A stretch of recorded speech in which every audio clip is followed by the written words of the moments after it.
Welcome to I'll Have You Know, a podcast from Rice Business. This episode is part of our Flight Path series, where guests share their career journeys and stories of the Rice connections that got them where they are. Thank you for joining us. I'm Scott Gale, a co-host here on the I'll Have You Know podcast. And in this episode, I had father and son alum Klaus Trömel and Adrian Trömel on the show. Klaus recently retired as the Secretary General of the European Investment Bank, and Adrian recently took on the post of Assistant Vice President for Strategy and Investments for Rice University's Office of Innovation. They talk us through their problem-solving careers, their decades-spanning relationship with Rice Business, and how an entrepreneurial mindset propelled them forward. Let's get into the discussion. Gentlemen, welcome to the show. Thank you for having us. Thanks, Scott. Been looking forward to this. This is a father-son combo, a lot to kind of cannonball into. I think I wanted to just kind of start with you, Klaus. Paint a picture for us, Rice Business. What was sort of the circumstances leading up to joining the program? I'm assuming in 1983 and ultimately graduating in 1985. What were you working on? What were you doing? And why Rice? Well, Scott, I hope you have enough time. We're talking now 40 years ago, probably even a little bit more when the idea matured. Having studied civil engineering with business in parallel in Berlin, and on the civil engineering side, water, wastewater, I was always interested in project finance, limited recourse project finance. So I was always interested in the duality of engineering and business, particularly finance. And that particularly on the development side as well. Having finished in Berlin, I sort of looked around, and coming from Berlin, I have to admit, the US for business was clearly by far the number one. And with a friend of mine, we picked up the number of hours of sunshine. Therefore, California, North Carolina, and Texas were the states in which both he and I applied. Myself, I got accepted to three universities in total. He, my friend, ultimately went to Duke. I'd also been accepted at Fuqua, amongst others. And what made it to Rice was that with Jones School, as it is still called, but was the only name at the time, was a very small school, only 60 students per class per year, so 120 in total. And the openness, without asking, and I think at the time it was unique, at least those schools that I had gotten further in discussions, they sent us the CVs of all of the professors. And let me already jump forward a little bit. The most fantastic thing about the Jones School Rice Business was that Adrian still met three of my professors. He had one of them, worked for one of them, and one other one became a very good friend. The other one being the iconic Stephen Zeff, the accounting professor, who is a fantastic person. And that, I think, speaks for Rice. The selection of the students at the time was very, very impressive. As I said, with a class of only 60, they were extremely caring about the students and supportive about the students. And then there's certain things in the training that we can come back to later.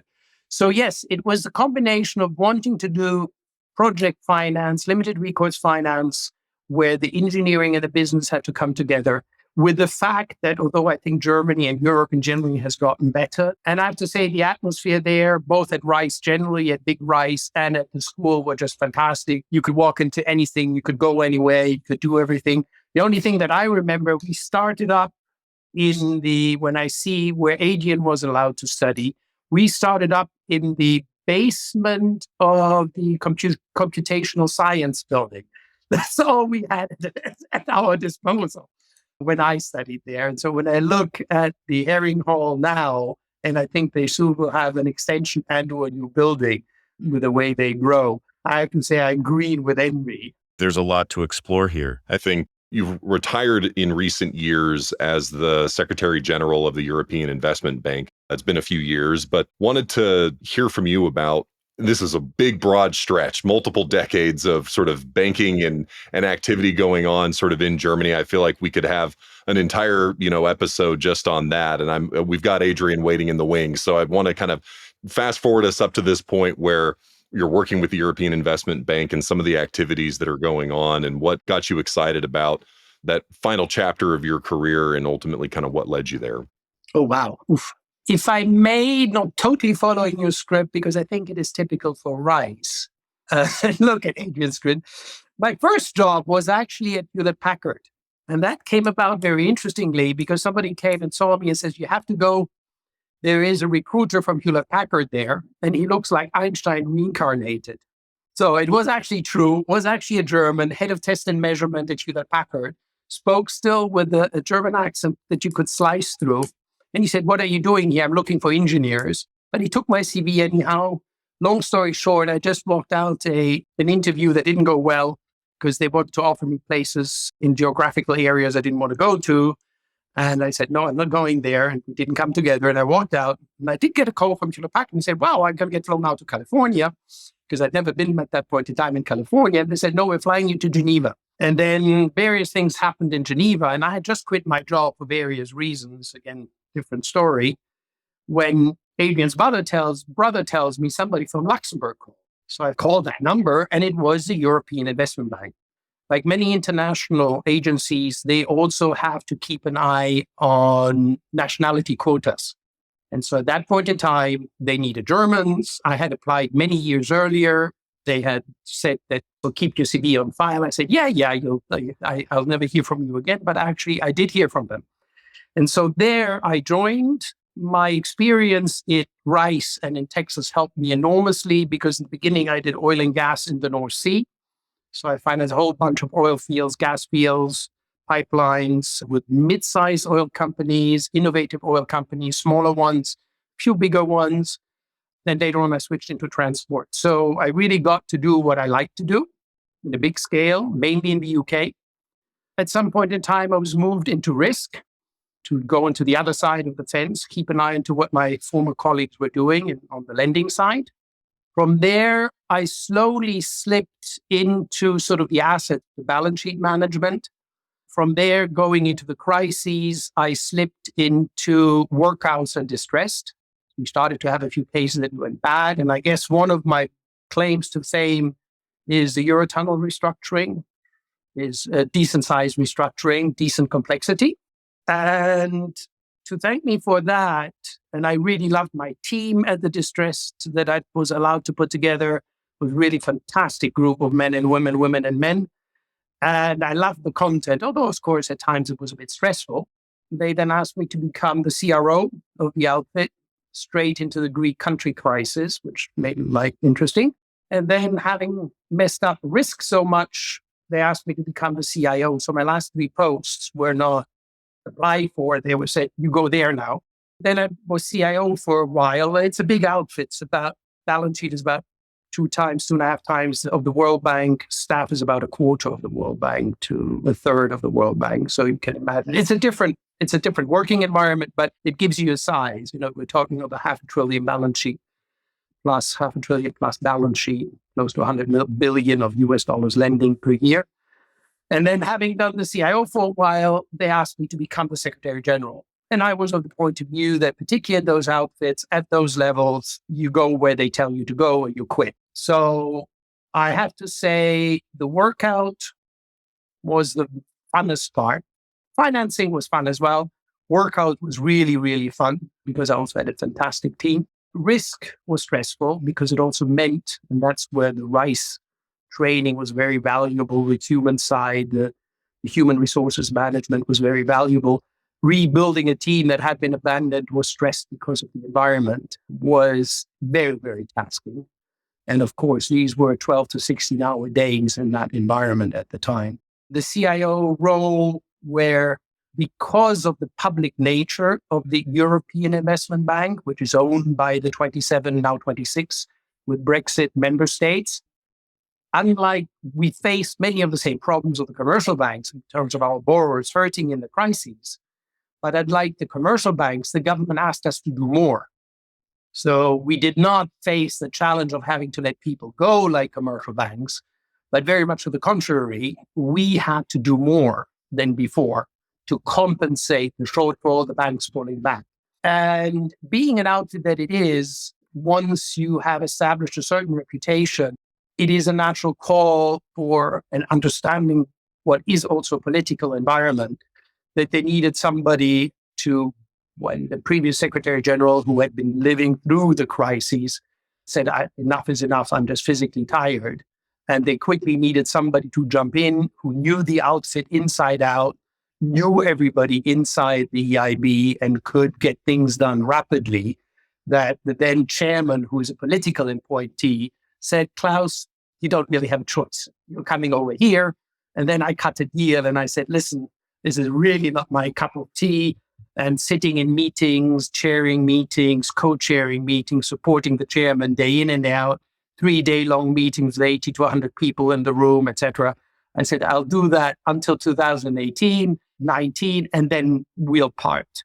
And as it was the third time that asked me to move without me having applied, they said, we don't like it, but that's the deal. So being Secretary General also during the Brexit, when you lose from one day to the other 16% of your capital, and the Brits had understood, and I always remember negotiating with the Brits, whom I knew well, having worked in the UK, had actually realized that all of their discussions with the Commission were of one type. But the one place where they actually had a leverage over the European Union was the EIB.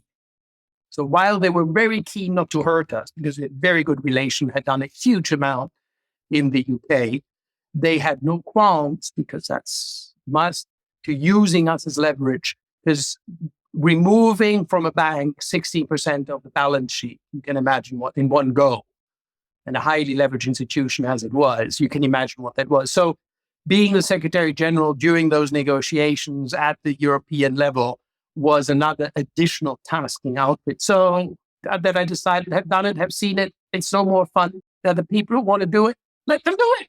Yeah, no, Klaus, that's really interesting. And there's not like an elegant pivot here, but I'm curious, like during this time, Adrian, you're clearly considering coming to Rice given this timeline. Just like take me to like the conversation around the dinner table, around all of this swirl of activity that's going on, and you're kind of thinking about your career and where things are going. Your dad's, like he's saying, he's working 12 to 16 hours a day, working on all these, major challenges that are in headlines across the US. Like, take us to one of those dinner table conversations and what you're thinking through.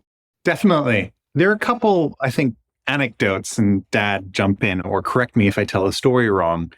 But there are a few of his stories that I think stood out to me and drove me to, on first part, studying material sciences, and then led me to also wanting to pursue business. One that stood out to me is an anecdote that my father occasionally likes to tell, where he as a kid saw some financiers looking at the plans of a dam or some other construction project. And they were looking at them upside down. And they were supposed to finance it, but they didn't have any idea how to read it. That one just showed rare is the discipline in the world that is only a single subject.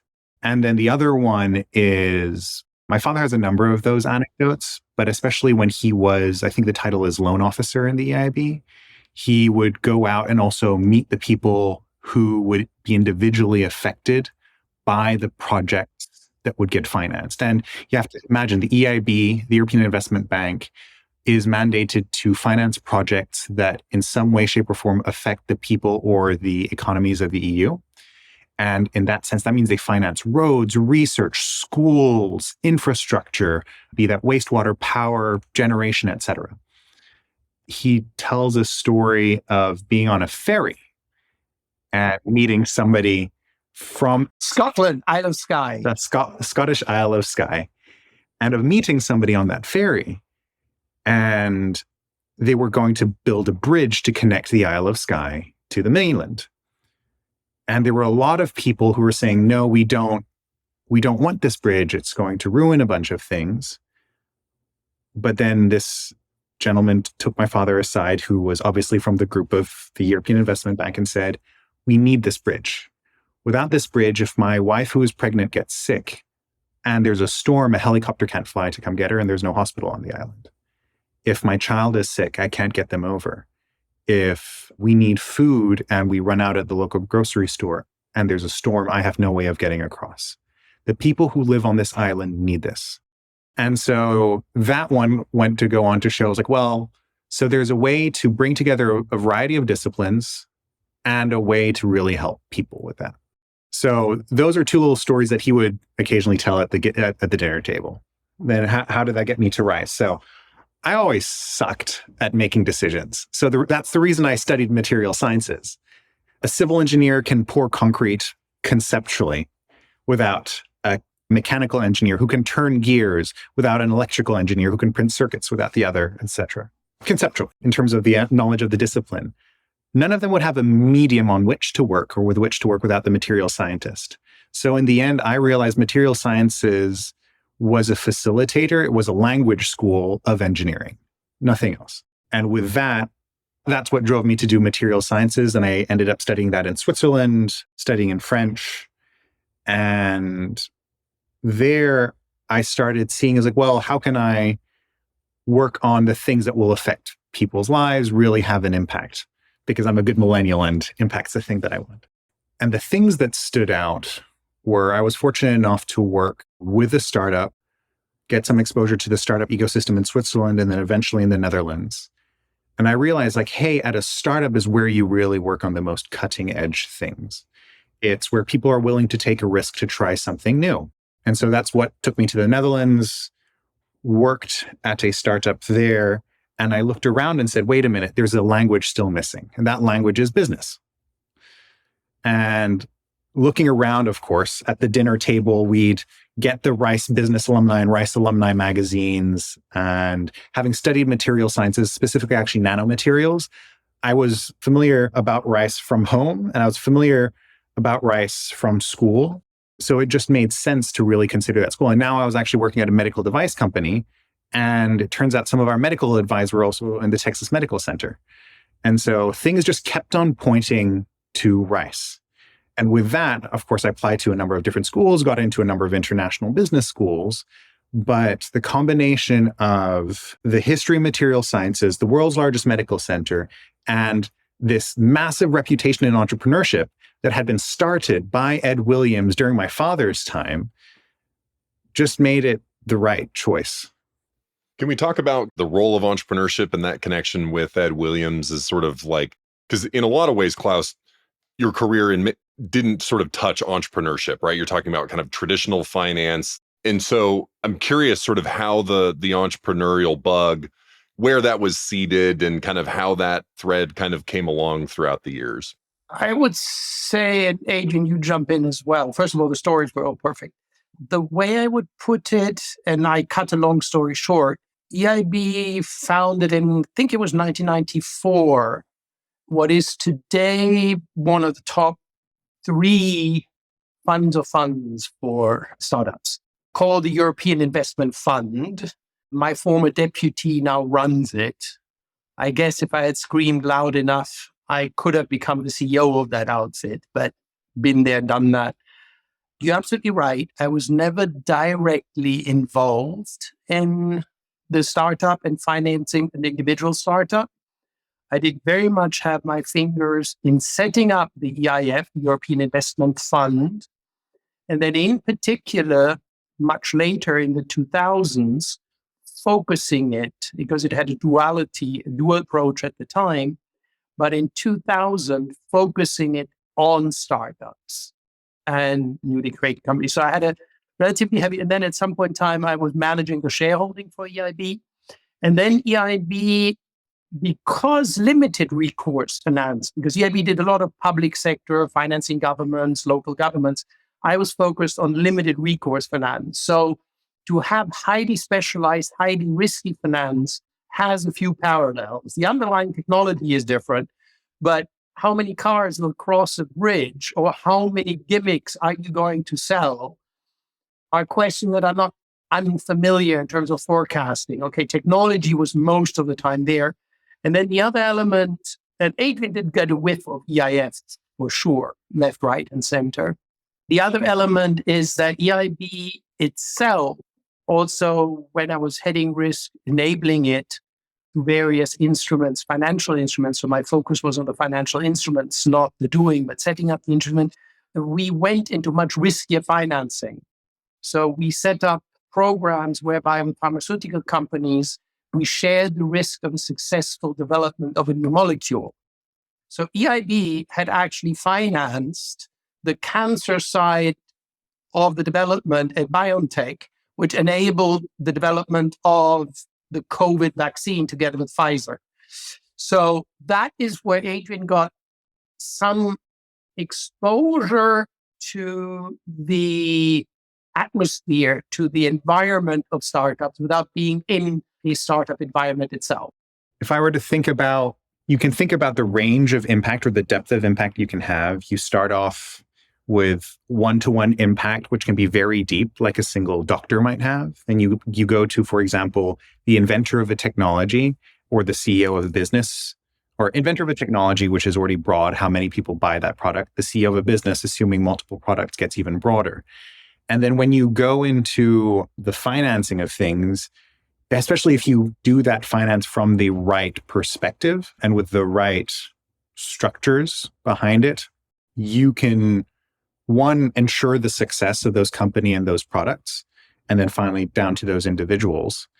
And so to your question of, well, how is that red line connected to entrepreneurship is, without having an understanding of entrepreneurship, I don't think you can necessarily be at the top of your game in that role either.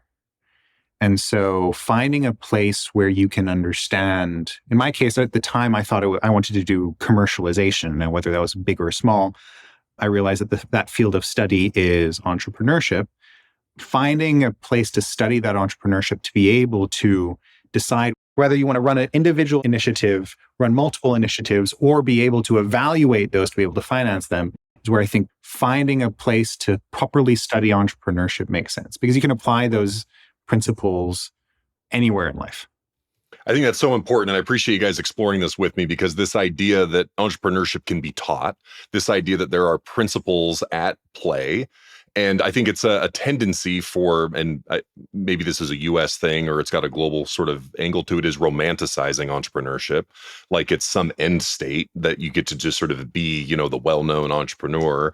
But there's so much that can be done in established organizations. I reflect on sort of my own lens on entrepreneurship and what that's meant in my discovery along the way. And so that's sort of the source of the inquiry, is just this ability to bring entrepreneurial principles to light, regardless of where you're sitting. And maybe you might want to call that intrapreneurship versus entrepreneurship, or however that might be. But it's this idea of balancing and understanding risk generally and characterizing that across different categories: technology risk, commercialization risk, human behavior risk, all these different uncertainties that kind of play into that. There's actual real principles that are driving that. And so I think you guys represent that so incredibly well.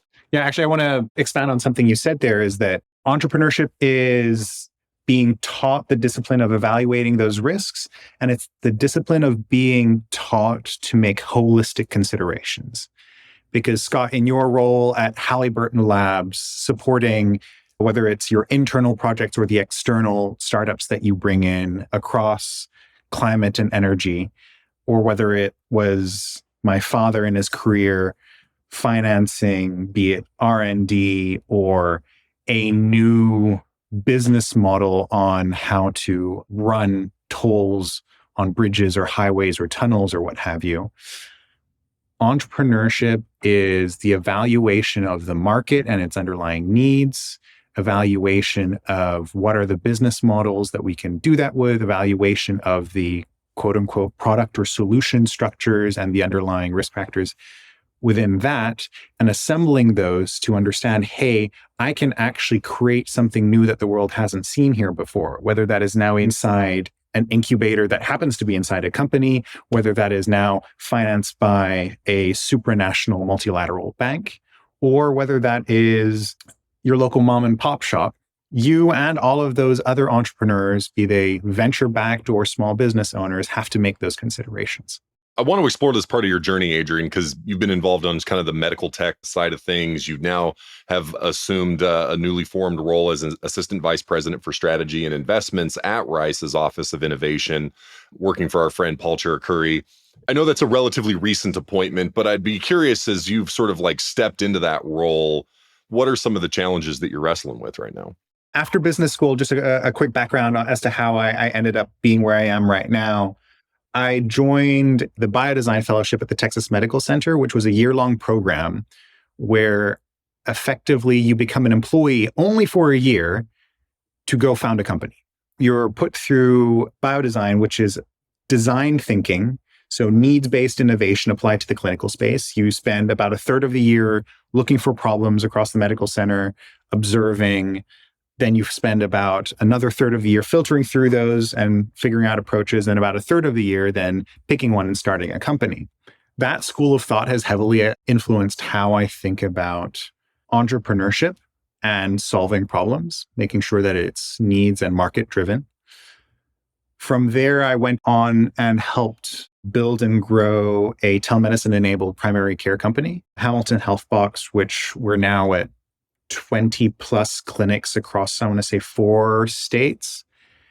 And right as I hired my successors, my wife and I decided to go travel. We lived in Mexico for a bit, and then I went free diving and a bunch of other things. Paul, who I was fortunate enough to know from during my MBA, gave me a call and said, "Hey, I was just hired as Chief Innovation Officer. Would you be interested in joining my team? You've started a few companies now. I've been fortunate enough to be brought back by the business school to teach it. Would you now like to help students and faculty do the same?" And effectively, that was the genesis of the role. And we've been working together now officially in a full-time capacity since July of last year, building out the Office of Innovation. And so you asked about what the challenges are and what the long-term vision is.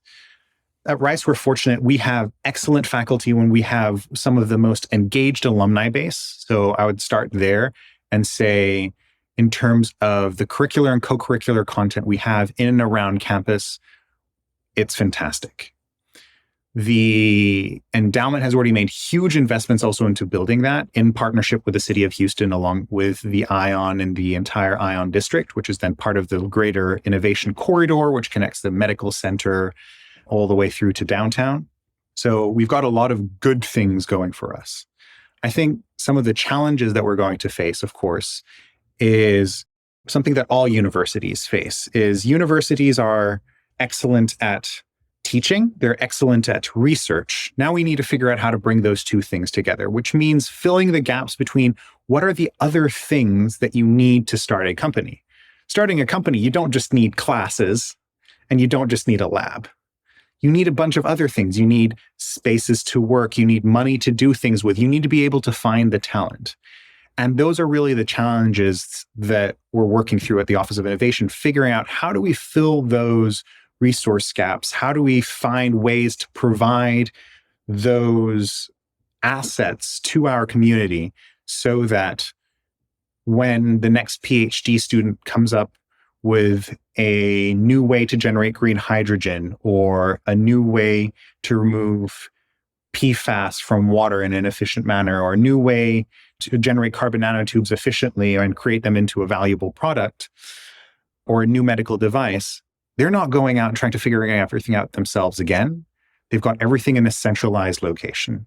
They know where they can go to work. They know where they can go to find mentorship. They know where they can go to find advice. They know where they can go to find funding. Love it. Really excited to see sort of how all of this comes together and develops. I think there's a movement across university systems, domestically, internationally, that are trying to find ways to not only unlock the research capabilities and capacities of a university, but also to kind of create an economic development engine for their local communities. And I think that Rice is certainly at the leading charge around that. And so as we start to wrap up the discussion, I kind of want to get a little bit personal with you two. Outside of business and all of the things that we've talked about, I'd love to know if there's sort of like a story from Adrian's upbringing that you'd be willing to share that sort of led you to believe that he'd go do the things that he went and did as a kid. Were there early signals there? You close your ears, young man. He's way too modest.